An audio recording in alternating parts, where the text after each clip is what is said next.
అండి, నేను మీ Manasa. Welcome to my channel. Friends అందరు ఎలా ఉన్నారు? బాగున్నారా? మేమైతే చాలా బాగున్నాం. మీరందరూ కూడా బాగుండాలని మనస్ఫూర్తిగా అయితే కోరుకుంటున్నాను. సో ఈ చల్లని వాతావరణానికి అంతా వర్షాకాలం కదండి, చల్లగా వర్షం పడుతూ ఉంటుంది అనమాట. సో అందరికీ వెరైటీగా పకోడీ అని బజ్జీ అని ఏదో ఒకటి చేసుకొని తినాలనిపిస్తుంది కదా. సో బజ్జీలు, మిర్చి బజ్జీ చాలా ఇష్టపడిన వాళ్ళైతే ఉండరు, చిన్నపిల్లల దగ్గర నుంచి పెద్దవాళ్ళ వరకు అయితే.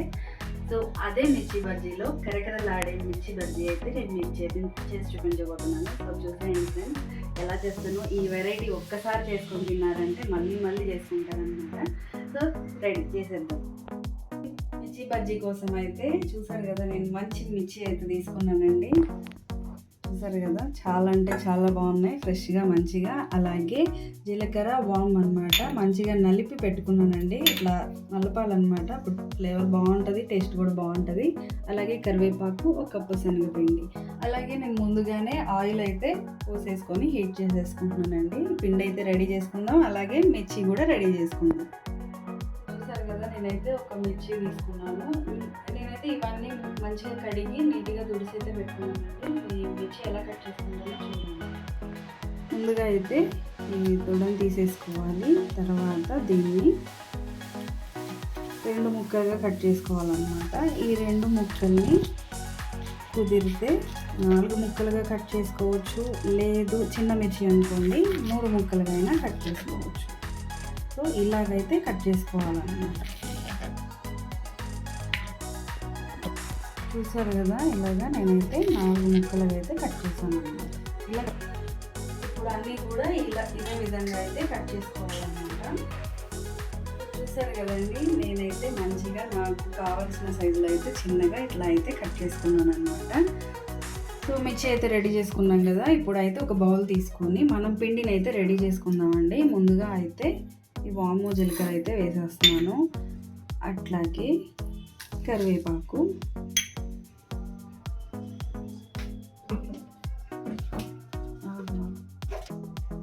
ఇప్పుడైతే కొంచెం పసుపు,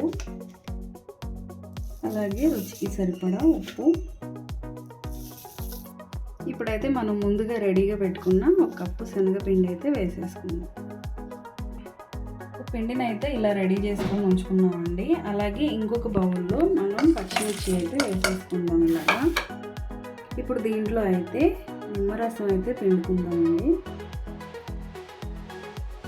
నిమ్మరసం అయితే పిండేసాం కదండి. ఇప్పుడు కొంచెం 1 టీ స్పూన్ అయితే షుగర్ అయితే యాడ్ చేసుకుందాము. సో వీటిని అయితే ఇప్పుడు మంచిగా ఇట్లా కలిపేసుకుందామండి. బాగా కలిపేసుకుంటే వాటర్ అయితే దీంట్లో నుంచి వస్తుంది అన్నమాట. సో ఆ వాటర్ వచ్చేస్తే కొంచెం ఘాటుగా ఉండకుండా తగ్గుతుంది ఇలా చేయడం వల్ల. చిన్నపిల్లలు కూడా చక్కగా తినేయచ్చు అన్నమాట. చూసారు కదా, చుక్కలు చుక్కలు ఎలా పడుతుందో. సో మనం ముందుగా రెడీ చేసుకున్నాం కదా, ఆ పిండిలో అయితే వేసేసుకున్నాము.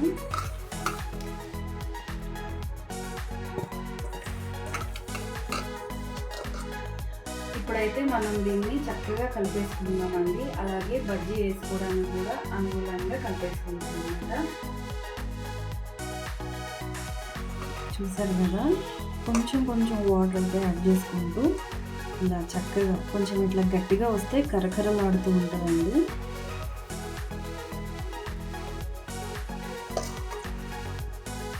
అయితే మంచిగా కలిపేసుకున్నాం కదా. ఇప్పుడు మంచిగా హీట్ అయిన ఆయిల్ అయితే వేసేసుకుందామండి.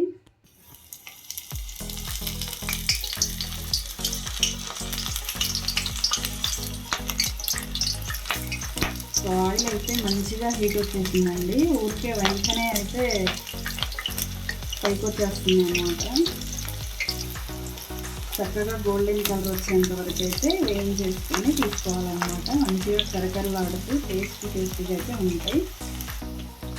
సో ఇలా కదుపుకుంటూ చక్కగా మంచిగా అయితే వేయించుకోవాలన్నమాట. ఇట్లా గోల్డెన్ కలర్ వచ్చే వరకు కూడా ఇలా వేయించుకొని తీసేసుకోవాలి. వాతావరణం చల్లగా ఉన్నప్పుడు మంచిగా మనకి ఏదో ఒకటి తినాలనిపిస్తుంది కదా. ఏ మిర్చి అయినా పర్లేదు, చక్కగా ఇట్లా కానీ చేసుకుంటే కరకరలాడే మిర్చి బజ్జీ అయితే రెడీ అయిపోతాయి అనమాట. ఎవరైనా అప్పటికప్పుడు ఎవరైనా గెస్టులు వచ్చినా కూడా అప్పటికప్పుడు రెడీ చేసి పెట్టేయచ్చు అనమాట. చాలా అంటే చాలా బాగుంటుందండి. ఒక్కసారి ట్రై చేస్తే మళ్ళీ ట్రై చేస్తారనమాట, అంత బాగుంటుంది. సో చక్కగా అయితే వేయించేసుకున్నామండి, మంచిగా వేగిపోతున్నాయి. ఇప్పుడైతే ప్లేట్లోకి అయితే తీసేసుకున్నాము. సో కరకరలాడే మిర్చి బజ్జీ అయితే రెడీ అయిపోయిందండి. ఇప్పుడు మిగిలినవి కూడా అలాగే వేసుకోవాలన్నమాట.